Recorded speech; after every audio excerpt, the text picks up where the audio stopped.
नाज़रीन, खबर है टाउनशिप लाहौर से, जहां मखदूम मोहम्मद बशीर चमन सिद्दीकी जमाली की जानिब से अकील अहमद भैया हुजूर रहमतुल्लाहि अलैह के उर्स पर चादर और सहरा चढ़ाया गया। प्रोग्राम शेख मजहर अहमद सदर आस्ताना आलिया चिश्तिया साबरिया जमालिया के घर मुनक्किद किया गया, जहां से कवालियां पढ़ते हुए चादर और सहरा ली जाया गया।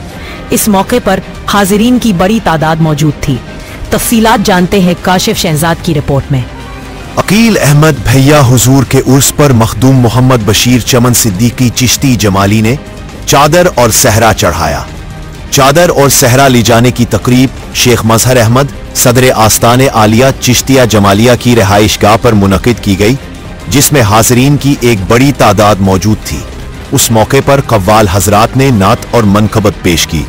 बाद अज़ान नातिया कलाम पढ़ते हुए चादर और सहरा मज़ार अकील अहमद भैया हुजूर तक ले जाया गया। मज़ार पर सज्जादा नशीन पीर मोइन उद्दीन प्रोफेसर सैयद ताहिर अली पीर शहवार मोहम्मद उस्मानी ने खुश आमदीद कहा और फूलों के हार पहनाए। बाद अज़ा मज़ार पुर अनवार पर सहरा और चादर चढ़ाई गई। मखदूम मोहम्मद बशीर चमन सिद्दीकी और पीर अख्तर रसूल कादरी ने मुख्तसर खिताब किया। उन्होंने कहा, औलिया अल्लाह अल्लाह के दोस्त है और अल्लाह ताला उनकी दुआ को रद्द नहीं करता, क्योंकि इन्होंने अल्लाह को राजी कर लिया।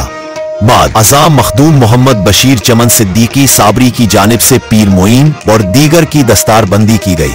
जिन नुमाया हजरात ने शिरकत की उनमें शेख इरफान अहमद एडवोकेट, शेख मजहर अहमद, मुख्तार अली मुखा, अमीर आदिल चमन, शेख जफर अहमद, शेख बाबर नसीर, अरशद जमाली, इसहाक मुसाफिर, आमिर निसार कादरी, राना मोहम्मद शफीक कमर, राजा मेहरबान कादरी, महमूद अहमद कादरी, मोहम्मद इकबाल कौंसलर और खुरम रशीद गुज्जर, खुरम शहजाद मदनी और दीगर शामिल थे।